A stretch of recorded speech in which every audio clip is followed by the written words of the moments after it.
Oui, ben à un moment, tu le poses, ton acte de naissance réel. Hein, tu vois que tu reviens au centre de toi-même, dans ton caisson, hein, en dehors de tous ces cycles, de toutes ces simulations holographiques. Là, tu étais en ton centre et depuis ton centre, en instantanéité, tu as accès à tous les points de ta périphérie.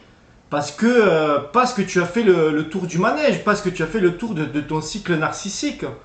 Hein, voilà, ta périphérie, c'est la programmation que tu t'es proposé à partir de ton être réel, de ton pilote, pour, euh, pour apprendre ce que tu devais apprendre sur toi-même, pour reconnaître tout ce qui n'est pas toi, tout ce qui n'appartient pas à ton être authentifié.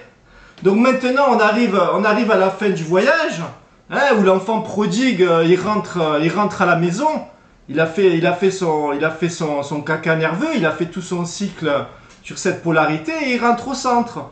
Et puis depuis ce centre, il regarde la périphérie, il regarde la simulation holographique. Et il est capable de s'observer en instantanéité sur tous les points, sur tous les points de son programme. Voilà, donc ce que je veux dire, c'est que tant que tu es sur ta périphérie, tant que tu es possédé par ta programmation, tu ne peux pas rencontrer l'autre. Tu vas t'en mêler avec l'autre, parce que l'autre, ce n'est que du programme humain. L'autre, quelque part, ce n'est qu'une projection holographique. Ce n'est qu'une diffraction de son être réel.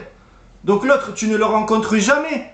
Tu le rencontres derrière tous ces masques karmiques, toutes ces couches hypnotiques, toutes ces couches amnésiques. Mais tu ne peux jamais véritablement le rencontrer. L'autre est identifié à son programme humain, l'autre est dans son identification famille, son identification couple, faire des enfants. Il est complètement dans cette croyance qu'il est un humain, qu'il est un programme, mais il n'a pas accès à cette amplitude, à l'être réel qu'il est. Donc tu veux le rencontrer, tu ne peux pas. Tu ne rencontres que de la simulation holographique. Hein, des êtres qui se mettent des couches hypnotiques les unes sur les autres, sur les autres, sur les autres. C'est le jeu des poupées russes. Donc la rencontre ici-bas, tant que tu es sur ta périphérie, elle n'existe pas. Ce côté ami, ennemi, voilà, c'est un jeu d'attraction-répulsion. Un jour tu l'aimes, un jour tu le détestes. Et nique ta mère. Et les amours-lumière, et les démystificateurs des amours-lumière, et les oppositions contrôlées, et les démystificateurs des oppositions contrôlées.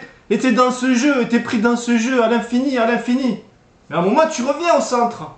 Et la vidéo, elle est là pour, comment dire, envoyer cette résonance, pour rencontrer l'autre, pour que l'autre se rencontre lui-même dans son caisson, afin que des rencontres véritables puissent se concrétiser, se manifester sur ce plan de lumière. En tant qu'être réel, nous n'existons pas sur ce plan. Nous pouvons comment dire, nous joindre à notre réel, à notre être identifié, à partir de l'œuvre qu'on accomplit en soi-même, à partir de notre naissance véritable en soi-même. Et là, on sort de toutes ces simulations holographiques, on sort de toutes ces dimensions, on sort de tous ces cycles involutifs. Et on se retrouve au-delà de ce mode occulte, au niveau de notre pilote véritable. Notre pilote véritable qui a fait un pacte avec ces mages noirs pour rester enfermé dans ce jour sans fin, dans ces boucles fermées à l'infini. Parce qu'on a décidé de se mettre sous programme pour apprendre qui l'on n'est pas. Apprendre tout ce que notre être authentique n'est pas. Et puis à un moment donné, ben voilà, t'arrives au bout du voyage et l'enfant prodigue, il rentre au centre, il rentre à la maison, il se retrouve dans son caisson, là, dans sa salle blanche, et il voit que tout ça, c'est un grand jeu de projection, c'est un grand jeu de diffraction. Et là tu observes le grand manège, et tu développes ton art. Lorsque tu te présentes au monde extérieur, tu développes ton art, parce que tu sais que tu seras confronté à du programme humain. Et à toi à te préserver, à toi à rester dans ta présence et à renvoyer celui qui est derrière son masque karmique à ce qu'il est, mais en lui laissant son timing intérieur, en lui laissant son rythme intérieur. tout le monde n'a pas la capacité de naître en lui-même. Donc voilà, tu fais le taf pour toi, dans ton individuation, il n'y a que ça à faire.